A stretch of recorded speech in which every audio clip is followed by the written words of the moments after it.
voilà, je suis face à un gros dilemme là. J'ai un choix cornélien à faire. Parce que vous savez, il faut que je prépare ma mort. Et j'ai envie de préparer ma mort. Donc j'ai le choix entre un cercueil en épicéa et un cercueil en pain des Landes. Alors, je vous avoue que j'aime les deux. Esthétiquement, c'est top. Vous savez que le pain des Landes, c'est ma région. Enfin, c'est un truc que j'aime beaucoup. Mais j'ai quand même du mal à choisir. Et vous qui avez préparé votre mort, est-ce que... je sais pas, vous avez une préférence peut-être?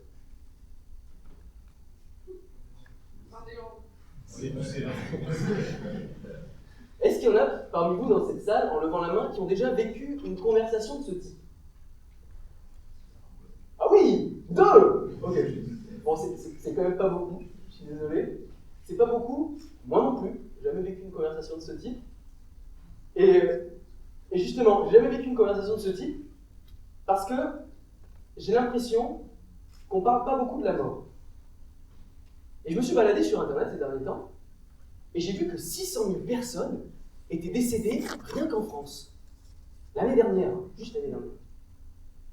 Ça fait à peu près une personne sur 110. Soit une personne dans la salle. Et puis après, je me suis dit, mais ces défunts, ils avaient peut-être une famille, voire un cercle d'amis.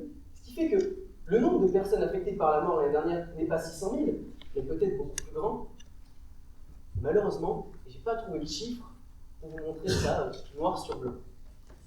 Alors c'est un sentiment que je partage, donc criez si vous n'êtes pas d'accord, mais j'ai l'impression que, comparativement au nombre de personnes que la mort touche de près ou de loin, eh bien c'est un sujet peu abordé. Et alors on pourrait se demander pourquoi. Pourquoi ? Et je me suis posé la question un petit peu de temps, et j'ai trouvé 3 réponses. Donc, la liste n'est pas exhaustive, je vous laisserai la compléter par vos raisons. Mais selon moi, la première, c'est le tabou sociétal. Je le qualifie de sociétal parce que c'est difficile d'aller parler de la mort à d'autres gens. Par exemple, moi, je crois que j'aurais du mal à aller toquer chez ma grand-mère. Oui, salut grand-mère. Voilà, j'ai l'impression que tu es un peu sur une pente abrupte en ce moment.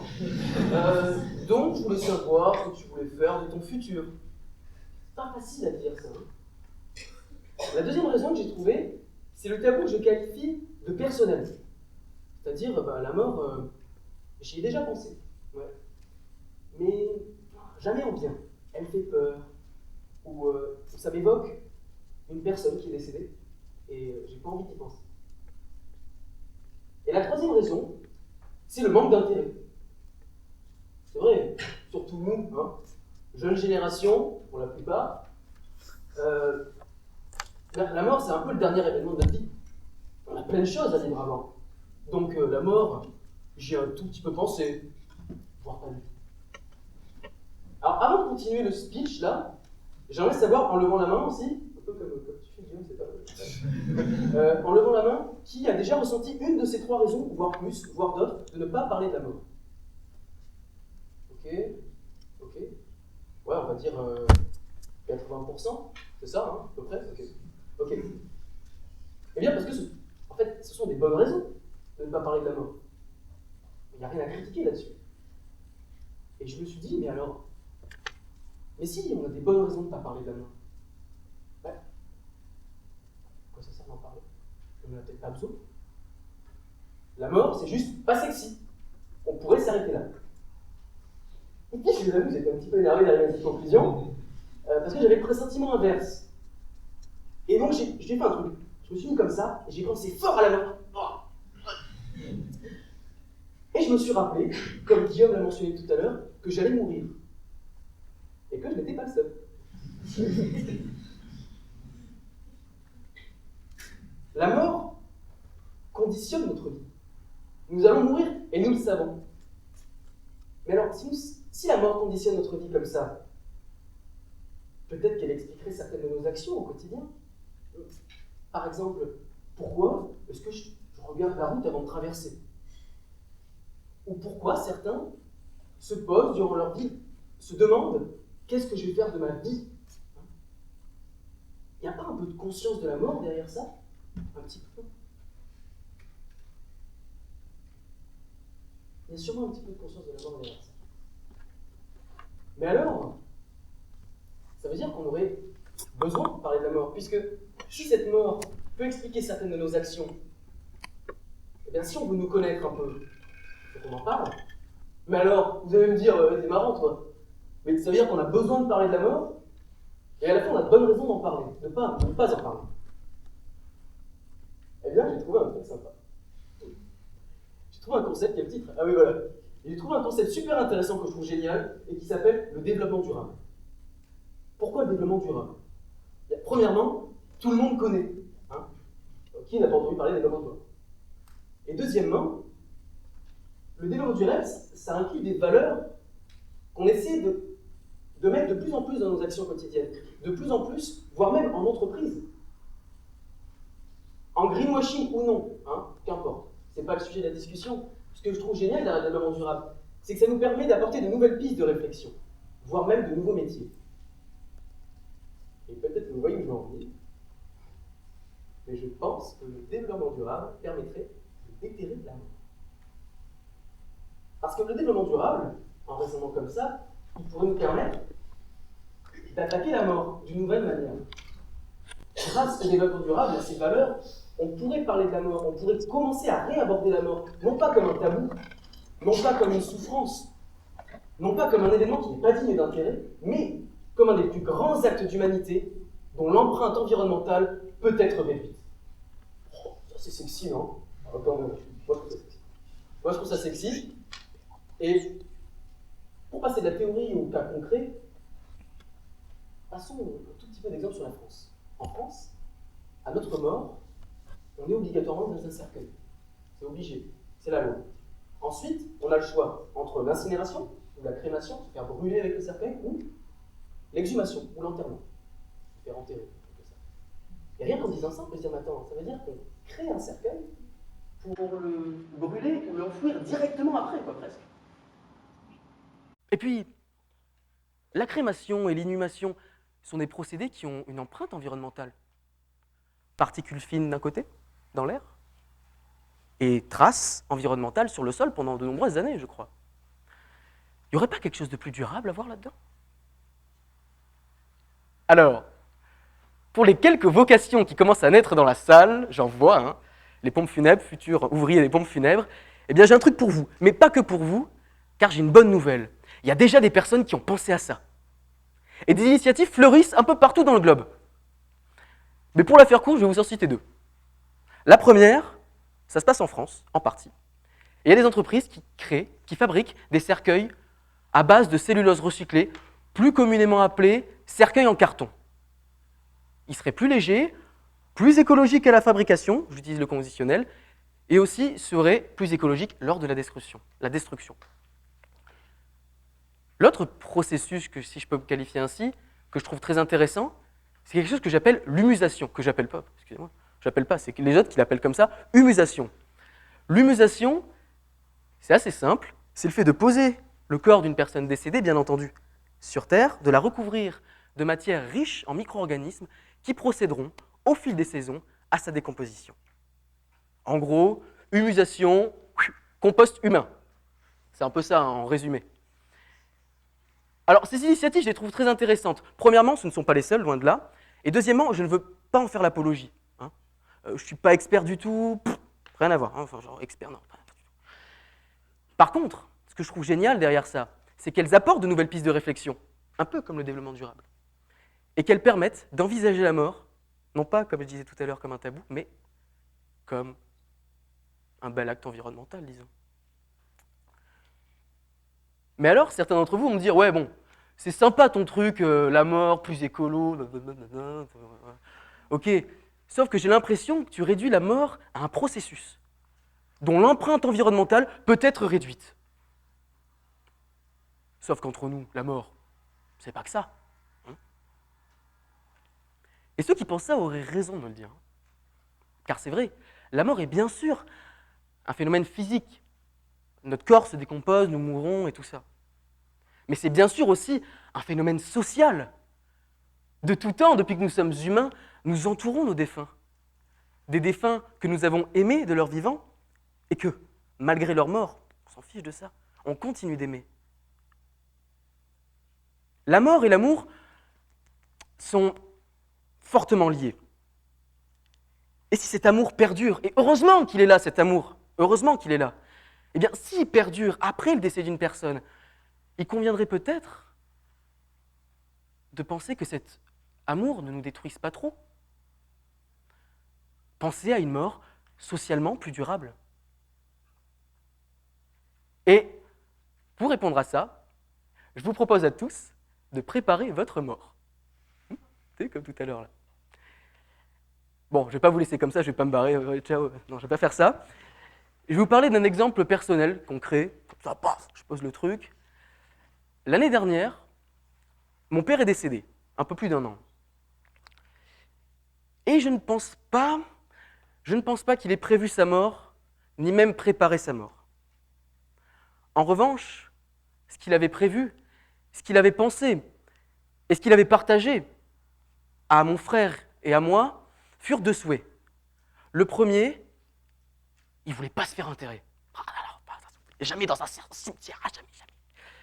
Bon, on a d'autres qui voulaient se faire incinérer. Le deuxième souhait fut l'endroit exact où il voulait que nous déposions ses cendres.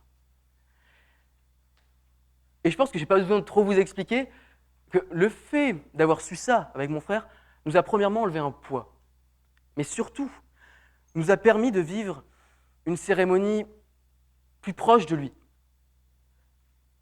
Ça correspondait à ses volontés en quelque sorte. Sauf que, gros carton rouge pour lui, il nous avait dit que ça. Ben ouais. Du coup, on est arrivé à l'hôpital avec mon frère. On est arrivé, puis le médecin, il est arrivé comme ça. Bon, il a dit bien mieux que ce que je vais vous dire, mais il a dit, bon voilà, votre père est cliniquement décédé. En revanche, il a des organes qui pourraient servir à d'autres gens. Sauf que le problème, c'est que votre père n'a pas émis de souhait concernant le don d'organes. C'est vrai, c'est Alexis. Papa, tu nous l'avais pas dit ça, le don d'organes. Et puis le cercueil qu'on a dû choisir, tu ne nous l'as pas dit non plus. Épicéa ou pain des Landes, hein? Et puis, lors de ta cérémonie funéraire, veux-tu qu'on soit triste, peut-être, et qu'on prie pour toi, qu'on pense fort à toi? Ou au contraire, qu'on danse autour de ton cercueil, qu'on boive de la bière, de la Guinness, je ne sais quoi? Et puis, ah oui, j'avais oublié, t'avais une boulangerie, non? T'étais boulanger, t'avais une boulangerie, on est 2, t'as une boulangerie, on est 2. Comment on fait? Lequel tu préférais? Papa.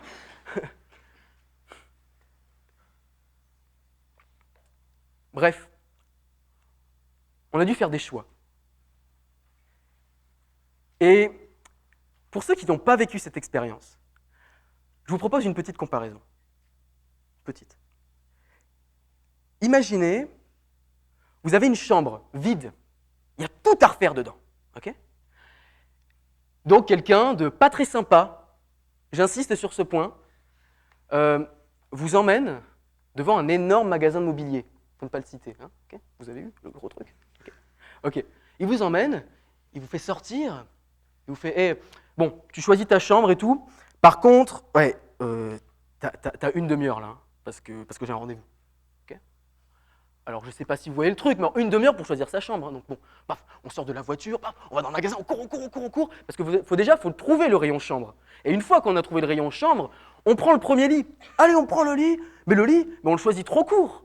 Et puis ensuite, on prend le matelas, mais le matelas, on le choisit trop dur. Et l'oreiller, on le choisit trop mou. Et la couverture, on arrive tout content, et puis on se rend compte qu'elle est super moche. Eh bien, si vous voyez un petit peu, si vous êtes représenté un peu la scène, c'est un petit peu l'état dans lequel on était après le décès de mon père. Car, vous l'aurez compris, ces choix, on n'a pas le temps de les faire. Et qu'est-ce qu'on fait quand on doit faire des choix et qu'on n'a pas le temps de les faire? Ben on les fait. Ben oui, on les fait. Mais sans conviction, sans réflexion. Et on a beau mettre toute la volonté du monde avec mon frère, ouais, on va y arriver et tout. C'est bien tout ça. Mais la meilleure personne pour avoir pensé et partagé ces choix que nous devons faire là, tout de suite, c'est bien sûr la personne qui est partie. C'était mon père. vous rassure, je lui en veux pas du tout, hein. Papa, tranquille. Je pense qu'on a passé un décès, on va dire, un deuil convenable, hein, on va dire ça comme ça. Mais, je ne sais pas pour ceux qui ont vécu ça, mais je pense que c'est assez général. Une fois qu'une personne proche meurt, on a quelques jours pendant lesquels on peut entièrement se consacrer à elle, complètement. Après, on retourne à la vie et on ne peut plus y penser de la même manière. Et donc, cette petite partie qu'on consacre entièrement à la personne, ce précieux temps, si on le passe à faire des choix qu'on n'a humainement pas le temps de faire, eh bien c'est du gâchis de deuil. Gâchis de deuil. Et c'est vrai, je ne suis pas très objectif, parce que je parle en tant que vivant. Hein. Mais parce que selon moi, c'est là que tout se joue. Car nous vivants, nous futurs morts, nous avons le pouvoir, nous pouvons penser à nos proches, à notre famille, à nos amis, qui eux resteront une fois que nous décéderons, et qui eux vivront notre mort. Le développement durable de leur deuil se joue. Alors vous allez me dire, bah ouais, mais comment on fait alors pour en parler? Parce que tout à l'heure on avait l'écologie, là on l'a plus trop. Et je suis tombé sur un concept encore que je trouve génial. Enfin, c'est pas ça. Ça s'appelle le café mortel. Alors déjà le nom, j'aime bien le nom. Ouais. Et ça a été inventé par le philosophe et anthropologue suisse Bernard Crétaz. Et c'est assez simple, en fait. C'est un café à manger, du thé, ce qu'on veut en fait, hein, des inconnus, et puis on se rencontre et on parle de tout et de n'importe quoi vis-à-vis de la mort. Et on peut très bien imaginer que pendant une de ces réunions, on puisse aborder la préparation de la mort tous ensemble. Et je vous rassure, c'est pas super triste, quoi, alors, tout le monde chiale et tout. Non, j'ai vu des retours, et au contraire, il y a de la joie. Bien sûr, il y a des émotions tristes qui passent. Mais justement, c'est tout ce spectre d'émotions qui passe dans ce moment, dans ce café mortel. Et c'est beau. Et les gens qui sortent de là, ils ne sont pas tristes. Ils sont contents d'avoir fait ça.